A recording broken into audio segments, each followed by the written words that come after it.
Monsieur le Président, Monsieur le Ministre, Mesdames et Messieurs les rapporteurs spéciaux, mes chers collègues, nous examinons cette mission budgétaire au lendemain d'échanges parfois dynamiques concernant l'ouverture de nos commerces de proximité. Alors que notre pays traverse une crise sanitaire et économique sans précédent, Monsieur le Ministre, je dois vous dire que je déplore que les échanges que nous avons eus n'aient pas réussi à faire comprendre au gouvernement que les représentants de la nation que nous sommes sont là avant tout pour vous faire remonter les préoccupations et la détresse des commerçants de nos villes et de nos villages. Pour la seconde fois, la France s'est reconfinée la semaine dernière. Pour une seconde fois, les Français sont appelés à rester chez eux et à télétravailler. Je vais d'ailleurs y revenir. Pour une seconde fois, les commerçants sont contraints de fermer boutique. Et pourtant, le président de la République nous avait assuré que nous serions prêts en cas de deuxième vague. Malheureusement, nous payons aujourd'hui le poids d'une non-préparation, d'une non-anticipation. Le spectre de la faillite économique plane au-dessus de nos têtes et la réalité, Monsieur le Ministre, malheureusement est bien plus sombre que celle que laisse entrevoir votre gouvernement. Votre gouvernement n'a de cesse de vanter sa politique économique et le soutien qu'il apporte aux entreprises. Malheureusement, et nous ne le contestons pas, il a fallu faire des choix pour préserver la santé des Français. Mais nous aurions pu espérer tout de même un équilibre plus juste et plus acceptable par tous.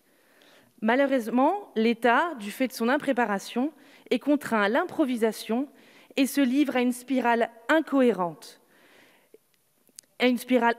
d'ordre, de contre-ordre, de désordre, qui suscite confusion, incompréhension et, en définitive, la colère de nos concitoyens.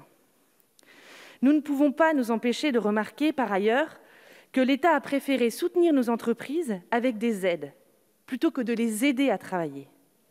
Les conséquences de ce choix, malheureusement, pourraient être désastreuses. Après avoir été fortement affaiblis par la première vague, 55% des PME craignent de devoir prochainement baisser définitivement leurs rideaux. Des faillites qui n'auront que pour effet de créer et d'augmenter le nombre des chômeurs en France. Et je crains très sincèrement, notamment dans ma circonscription, que le Saumurois, qui est déjà fortement touché, soit amplement touché dans les prochaines semaines par cette forte augmentation. La fracture aussi, entre l'urbain et le rural, se creuse de plus en plus. Nos commerces de proximité, cœurs de bourg de nos villages, sont perdus face à l'incohérence des annonces gouvernementales et surtout face au maquis du millefeuille administratif qu'elles engendrent. J'étais encore hier avec les représentants du bâtiment de mon département, du Maine-et-Loire.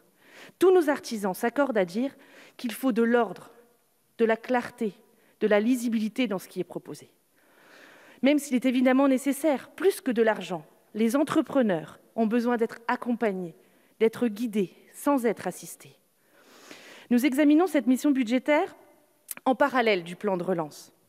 La relance, évidemment, est indispensable, c'est un fait. En responsabilité, notre groupe a voté ce plan, mais concevez quand même que les mesures sont un peu confuses. Le 1er novembre dernier, des entrepreneurs de Toulouse manifestaient leur désarroi. Certains affirmaient ne pas avoir vu la couleur des aides publiques qui étaient promises par l'État.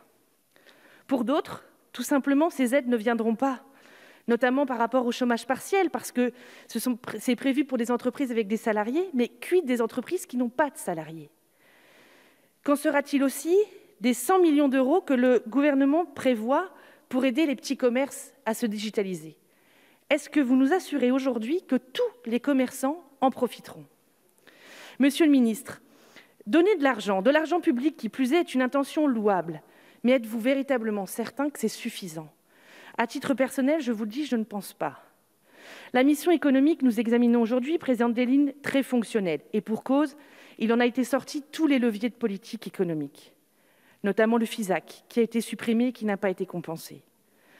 Des lignes sont également consacrées à nos moyens numériques. Et je voudrais évoquer aujourd'hui cette question particulière qui me tient à cœur dans ma circonscription rurale. Le plan haut débit a pour objectif de couvrir 100% de notre territoire d'ici à 2022. À 2 ans de l'échéance, le pari est très clairement loin d'être gagné. Une fracture numérique persiste.